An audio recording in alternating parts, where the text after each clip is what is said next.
Los lenguajes de programación están conformados por sublenguajes que son lenguajes regulares y otros que son lenguajes independientes del contexto.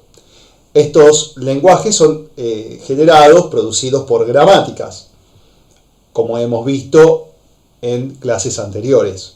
Por supuesto, los lenguajes regulares son producidos o generados por gramáticas regulares, los lenguajes independientes del contexto por gramáticas independientes del contexto. Dentro de lo que son lenguajes regulares, tenemos muchos ejemplos, hablando siempre de un lenguaje de programación. Por ejemplo, el sublenguaje de los identificadores, el de los octales, el de las cadenas literales, por tomar algunos. Y algunos de estos lenguajes regulares son lenguajes infinitos, por ejemplo, el de los identificadores. Luego tenemos los lenguajes independientes del contexto que incluyen las expresiones y las sentencias. A los lenguajes regulares se los denomina categorías léxicas o tokens dentro de un lenguaje de programación, y a las expresiones y sentencias se los denomina, es decir, a los lenguajes independientes del contexto, se los denomina categorías sintácticas. Hay que aclarar que las gramáticas no solo generan el lenguaje, sino que además describen comportamientos como la precedencia y asociatividad de los operadores. Específicamente, la precedencia y la asociatividad de los operadores es un caso de las gramáticas independientes del contexto, que vamos a ver en este video. Bueno, entrando en lo que es Backus Norm Form, es muy parecido a como describíamos las reglas de las producciones de las gramáticas, con la diferencia que los no terminales, en vez de ser una letra mayúscula como utilizábamos antes, ahora puede ser un nombre descriptivo encerrado entre signos de menor y de mayor. Esto facilita que, por ejemplo, si hubiera un no terminal que fuera una letra mayúscula, no hace conflicto con algún terminal que sí es una letra mayúscula. El símbolo del terminal es ella, y en las gramáticas parecía que fuera un no terminal, confundía un poco. Bueno, ahora se nos va ese problema. El axioma debe ser la primera producción, lo mismo que antes, no cambia nada con respecto a las gramáticas. El metasímbolo de producir o produce a ya no es una flechita, sino un dos puntos igual, y el metasímbolo OR es una barra vertical. Un ejemplo que podríamos tomar son los identificadores en C, lenguaje regular, infinito, como hemos dicho, y podríamos decir que deben comenzar con guión bajo o letra, seguido de dígitos, guiones bajos o letras combinadas. Una posible gramática especificada en BNF podría ser esta, donde un identificador es un guión o una letra, o un guión o una letra seguida del resto de lo que conforma el identificador. Notar que al tener esta producción, esta gramática no es regular, pero es cuasi regular. Recordar que las gramáticas cuasi regulares en realidad eran una gramática regular que se añade un no terminal para poder expresarla más fácil. ¿Por qué? Porque yo podría decir que guión o letra seguido de resto es guión bajo seguido de resto, o A mayúscula seguido de resto, o B mayúscula seguido de resto, o C mayúscula seguido de resto, y así hasta la Z minúscula. Pero para no escribir todo eso, he puesto guión o letra como un no terminal y se simplifica. Así que es cuasi regular. Queda para ustedes pasarlo a regular. Y otra cosa para investigar, que lo pueden hacer mirando el libro de Mushnick, porque está la solución de esto que yo les voy a decir, es notar si no se puede simplificar esta gramática. Una pista, yo he utilizado aquí una recursividad a derecha, pero podría haber utilizado una recursividad a la izquierda. Fíjense qué pasa. Eso queda como observación para que lo sigan. Bien, entonces hay un problema con los lenguajes de programación y los lenguajes regulares. Es que no todos los lenguajes de un lenguaje de programación son regulares. Por ejemplo, podríamos mencionar todas aquellas expresiones, las expresiones algebraicas, por ejemplo, donde yo tengo que tener la misma cantidad de paréntesis que abren con la cantidad de paréntesis que se cierran. Por ejemplo, si tuviéramos de una forma muy simplificada este lenguaje, tendríamos las palabras como cadenas válidas: abrir y cerrar paréntesis, abrir 3 paréntesis, cerrar 3 paréntesis, abrir 2, cerrar 2, etc. Pero no abrir 3 paréntesis y cerrar 1, por ejemplo. ¿Esto por qué decimos que es muy representativo de una gramática independiente del contexto en un lenguaje de programación?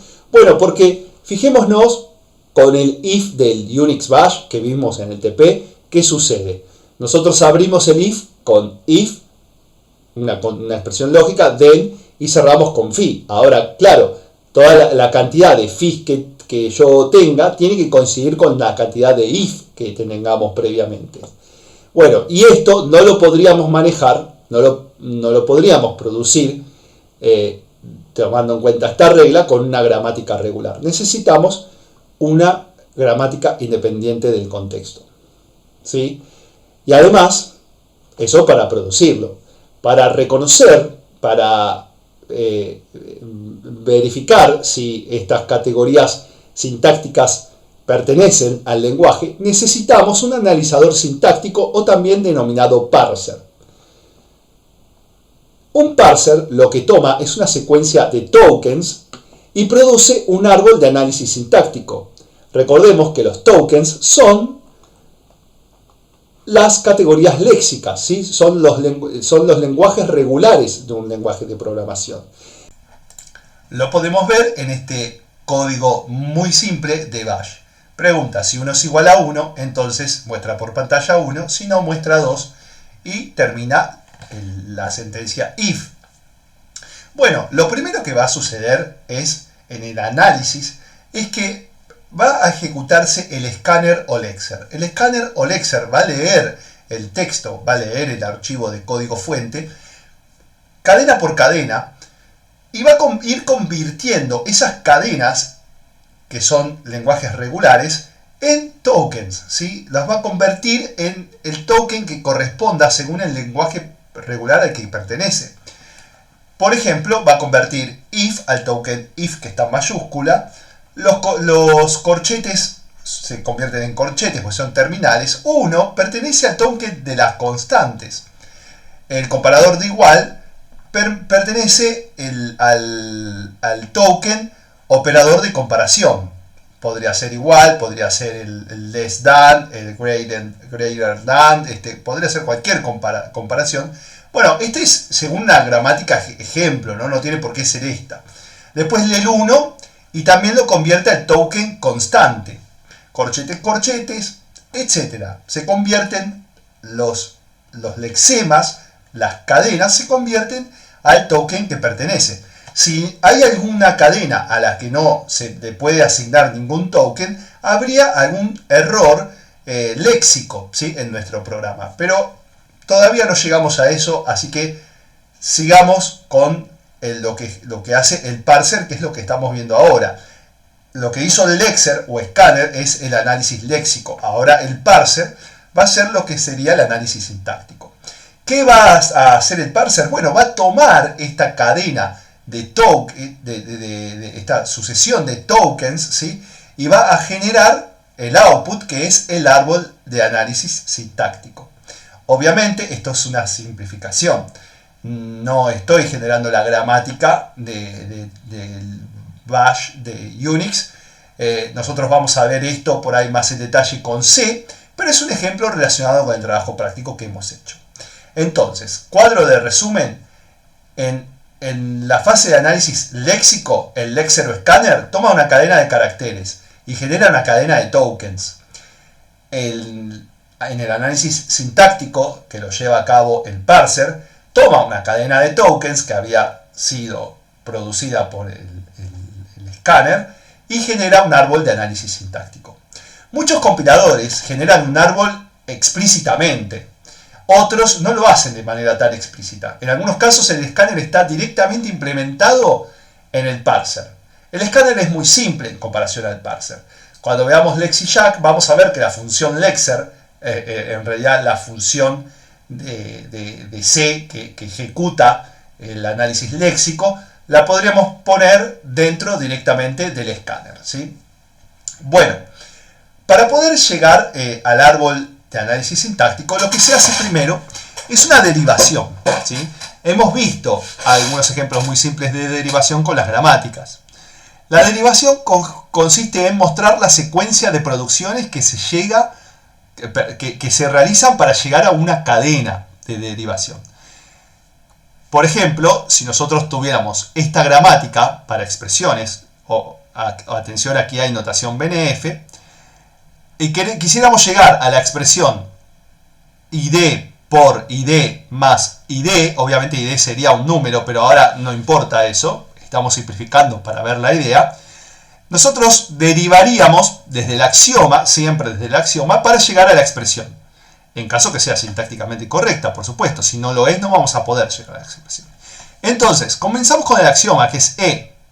Luego podemos tomar E más E y podríamos reemplazar la primera E por E, quedando más E del paso anterior. Reemplazamos la primera E por ID, reemplazamos la segunda E por ID, reemplazamos la tercera E por ID. Lo importante aquí es que en cada paso solo se reemplaza un no terminal. Solo podemos reemplazar un no terminal en cada paso de derivación. Y cada uno de estos se llama cadena de derivación. Lo que voy obteniendo son distintas cadenas de derivación hasta llegar a la expresión a la que nosotros queríamos llegar originalmente. Bueno, entonces estas cadenas las puedo ver en forma de árbol. Esta derivación la puedo ver en forma de árbol, ¿sí? La multiplicación, por ejemplo, aquí se detecta, el árbol es muy útil, porque aquí se detecta, por ejemplo, que la multiplicación se tiene que resolver antes de llegar a la suma, porque es un subarrbol de este árbol de derivación. Bien, ahora, lo que hicimos aquí, no lo dije explícitamente, pero fue derivar por izquierda, o utilizar derivación leftmost derivation. Consiste en ir reemplazando, cada vez que voy pasando de una cadena a la otra, el no terminal que tenga en el extremo izquierdo primero, ¿sí? Siempre fui reemplazando el no terminal que tengo en el extremo izquierdo. Fíjense que reemplazamos E por E más E, era lo único que teníamos. Después reemplacé la primera E por E por E. Después podría haber reemplazado esta E, podría haber reemplazado esta, pero reemplacé la primera.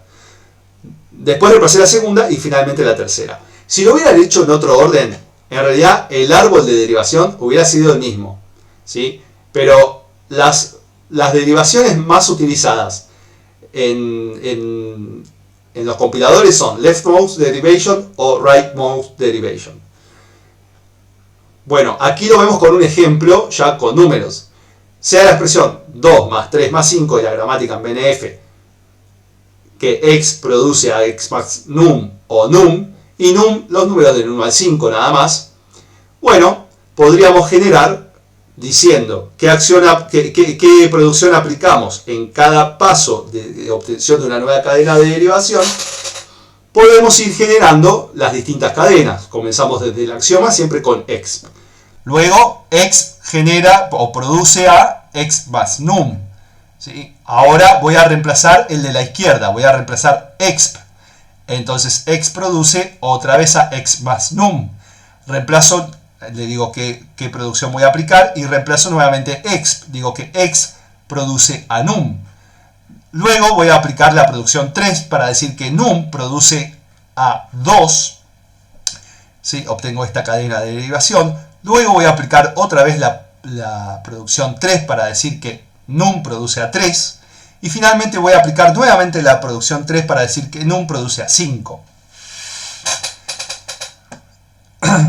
Bien. Como la producción del más es recursiva a la izquierda, se producirá la expresión de derecha a izquierda, ¿sí? El árbol indica qué producciones se usaron. Si nosotros vemos el árbol de derivación, indica qué producciones se usaron y cómo se usaron, ¿no? Yo aquí utilicé, por ejemplo, la producción 3 para reemplazar num por 2. Aquí utilicé la producción 3 para reemplazar num por 3. Indico qué producción usé. Usé la producción 2, ¿no? O la producción 3 en este caso. Usé la producción 3. Esa es la producción que usé. ¿Y cómo? Bueno, para reemplazar num por 3 o num por 5 en este otro caso. El árbol indica entonces cuáles y cómo, pero no cuándo. En la tabla de derivación yo sí puedo ver cuándo apliqué cada producción para reemplazar qué cosa, ¿sí? Entonces, esto tiene más información. Bien, luego, para poder obtener el resultado de esta expresión, si nosotros quisiéramos tener el resultado, tenemos que realizar lo que se llama la tabla de evaluación. ¿Cómo se forma la tabla de evaluación? Bueno, es exactamente, se copia la tabla de derivación al revés. Exactamente al revés. Empezamos por la expresión y tenemos que llegar al axioma. Vamos a indicar qué producción hemos producido hemos utilizado según la tabla de derivación. Y cada vez que nosotros tenemos una reducción, por ejemplo, aquí x y num, que varían 2 y 3 respectivamente, pasan a ser x, se tiene que hacer la operación. Bueno, tenemos que indicar qué operación usamos, 5, o hemos hecho. Entonces, de esta forma vamos a ir viendo cómo se van ejecutando las operaciones para llegar al resultado de la expresión. Y es importante ver en este orden la asociatividad del operador. Si nosotros tenemos esta expresión de la que arrancamos y ejecutamos esta derivación, vamos a ver que vamos a hacer 2 más 3 primero y después a eso le vamos a sumar 5. Por ejemplo, por supuesto, con la suma no habría ningún problema si nosotros hiciéramos 5 más 3 y después más 2. Pero si después agregamos otros operadores, sí se va a generar problemas. Entonces, ¿de qué depende cómo fue la asociatividad en este caso? ¿Qué es lo que está generando que la asociatividad sea a la izquierda? Bueno, es cómo está planteada la gramática. Podemos ver las producciones nuevamente y fíjense que esta producción es recursiva a la izquierda. Bueno, la producción que tiene el operador de suma, me refiero. Bueno, entonces, si la producción de un operador es recursiva a izquierda, el operador es asociativo a la izquierda. Si la producción es recursiva a derecha, el operador es asociativo a la derecha. Entonces, la recursividad me va a implicar que yo utilice en la gramática, me va va directamente a determinar la asociatividad que va a tener ese operador en el lenguaje. Bueno, si tomamos el mismo caso y hacemos una derivación por derecha, o rightmost derivation, ¿sí? Es lo mismo, lo único que vamos a reemplazar siempre el no terminal que tengamos más a la derecha primero. Entonces van a ver que primero acá se resolvió el 5 como no terminal, luego el 3 y por último el 2. Podemos tomar la tabla de evaluación, que es la inversa, pero si vemos el árbol de la derivación leftmost y rightmost derivation son exactamente iguales. Es decir, no importa qué forma de derivación yo elija. Los árboles van a ser iguales, las tablas cambian, pero los árboles no, ¿sí? Por lo tanto, no hay que confundirse con eso. La asociatividad está establecida por la gramática y no por el tipo de derivación que yo utilice. Bueno, entonces, como decíamos antes, si nosotros tenemos expresiones que solamente tienen suma, no habría mucho problema si la hacemos asociativo a la izquierda o asociativo a la derecha. Pero si tenemos otros operadores, las cosas se empiezan a complicar. Por ejemplo, si tenemos la gramática, que ahora agrega la suma, y la expresión ID por ID más ID no sería lo mismo en casi ningún caso si yo resuelvo primero la suma y después la multiplicación. Nosotros queremos claramente que aquí se resuelva la multiplicación, ¿sí? Ahora bien, esta gramática, así como está, puede tener dos árboles de análisis sintáctico. Porque yo puedo tomar, independientemente de la derivación, yo puedo tomar como primera producción luego del axioma, puedo elegir la suma o puedo elegir la multiplicación. Ambas producciones están al mismo nivel, con lo cual yo puedo ir por un árbol o por el otro. Bueno, esto es una gramática ambigua. Cuando una gramática tiene distintos árboles de derivación posibles, esa gramática es ambigua. Y nosotros lo que queremos es no tener ambigüedades, ¿sí? Así que tenemos que resolver este problema. Hay varias formas de resolverlo. La forma más directa es reescribiendo la gramática. Por ejemplo, podríamos bajar de nivel la multiplicación, como se explica aquí. Nosotros decimos, bueno, para pasar por la multiplicación, para llegar a la multiplicación, yo tengo que llegar a un E'. Pero si tengo una suma, antes voy a tener que pasarla por la suma para poder producir el E', que después va a ir a la multiplicación. Entonces, esto hace que ante esta expresión que teníamos aquí, yo no tenga otra posibilidad que primero elegir, en esta expresión, yo primero sí o sí tengo que elegir la suma, porque si no, no voy a poder llegar a la multiplicación, ¿sí? Sí o sí, primero tengo que producir la suma, ¿sí? Si no, no llego a la multiplicación. Bueno, eso va a hacer que la multiplicación sea un subárbol del árbol que tiene la suma, con lo cual, primero se va a tener que resolver, luego en la reducción, en la tabla de evaluación, primero vamos a tener que resolver este subárbol para después sumar. Con lo cual va a tener mayor precedencia el operador de multiplicación que el operador de suma. Esto es la forma más natural de resolverlo, como les decía. En otros casos, como en Bison, se le indica la precedencia con una declaración. Por ejemplo, se dice que el operador más es %left. %left le dice que, bueno, esto es asociativo a la izquierda. O